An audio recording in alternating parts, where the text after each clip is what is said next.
क्या शिव को चढ़ाया हुआ प्रसाद नैवेद्य का भक्षण करना चाहिए, उस प्रसाद को ग्रहण करना चाहिए अथवा नहीं। इच्छित फल बिनु शिव अवराधे, लइये न कोटि जोग जप साधे। आप सभी को श्रावण सोमवार की हार्दिक शुभकामनाएं। आशा है इस श्रावण के महीने में भगवान शंकर का अभिषेक, पूजन, अर्चन और उनका आशीष आप सभी को प्राप्त हो रहा होगा। और बड़े सौभाग्य का विषय है कि श्रावण मास में आप सभी भगवान शंकर जी की उपासना कर रहे हैं। और मैंने देखा है कि कई बार हमारे जो शिव भक्त हैं उनके मन में कई बार कुछ प्रश्न होते हैं जिनका उत्तर वो जानना चाहते हैं। उनमें से प्रमुख जैसे कि है कि क्या शिव को चढ़ाया हुआ प्रसाद नैवेद्य का भक्षण करना चाहिए, उस प्रसाद को ग्रहण करना चाहिए अथवा नहीं। ये प्रश्न बहुत लोगों के मन में रहता है। कुछ लोग हाँ कहते हैं, कुछ लोग ना कहते हैं। तो आइए जानते हैं शिव महापुराण के अनुसार क्या शिव पर चढ़े हुए नैवेद्य और प्रसाद को हमें ग्रहण करना चाहिए अथवा नहीं। शिव महापुराण में शिव नैवेद्य की बहुत बड़ी महिमा गाई गई है। जब आपको शिव नैवेद्य दिखाई दे तो उसका क्या फल है, आप श्रवण कीजिए। दृष्ट्वापि शिव नैवेद्यम यान्ति पापानि दूरतः, भक्ते तु शिव नैवेद्यम पुण्या न्यायांति कोटिशः। बोले केवल शिव नैवेद्य को देखने मात्र से समस्त प्रकार के पापों का शमन हो जाता है, सारे पाप ताप संताप दूर हो जाते हैं। इतना बड़ा महात्म्य है शिव नैवेद्य को केवल देखने का। अब ये प्रश्न कहाँ से आ गया कि शिव पर चढ़े हुए प्रसाद नैवेद्य को भक्षण नहीं करना चाहिए।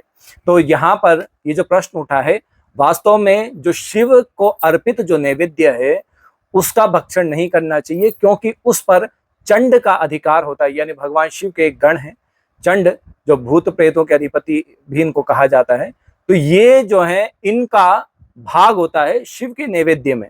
लेकिन उसके भी कुछ नियम हैं कि शिव के नैवेद्य को भक्षण करने के लिए जो चंड का अधिकार कहा गया है वह सभी लिंगों में नहीं कहा गया है। लिंगे स्वयं भुवे बाणे रत्नजे रस निर्मिते, लिंग प्रतिष्ठिते चेव चंडाधिकृतिर भवेत।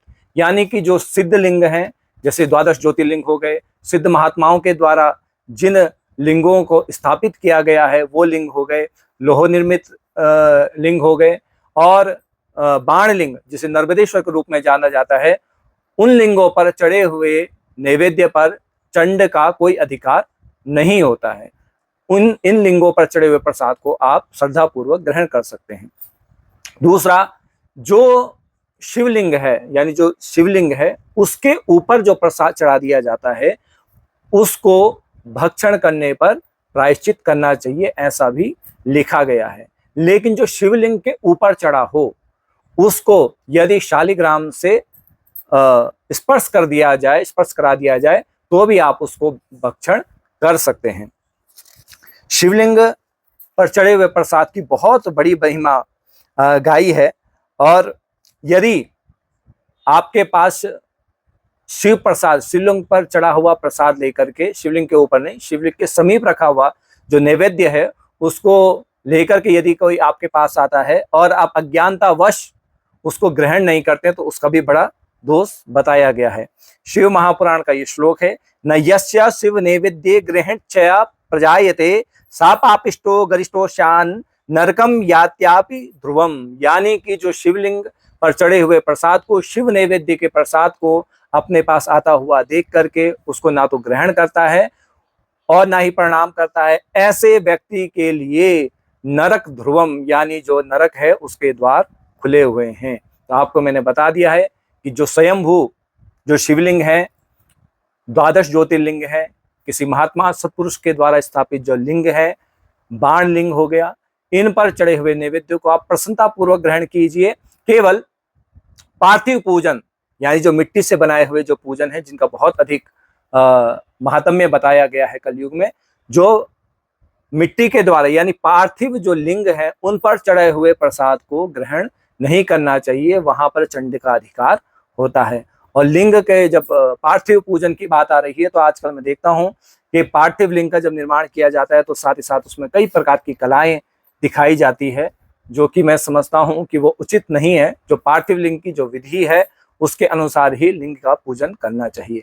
आशा है शिव नैवेद्य को लेकर के जो आपके मन में जो शंकाएं रही होंगी वो शांत हो गई होंगी, आपको उत्तर मिल गया होगा। भगवान शंकर की कृपा आपके ऊपर बनी रहे और प्रसन्नता पूर्वक प्रसन्न होकर के भगवान शिव के नैवेद्य का भक्षण कीजिए। इससे आपका जीवन धन्य धन्य हो जाएगा और भगवान शंकर की कृपा आप सभी के ऊपर बनी रहेगी। पुनः आपको भगवान के इस पवित्र श्रावण मास की हार्दिक हार्दिक शुभकामनाएं। आप सभी का कल्याण हो। हर हर महादेव।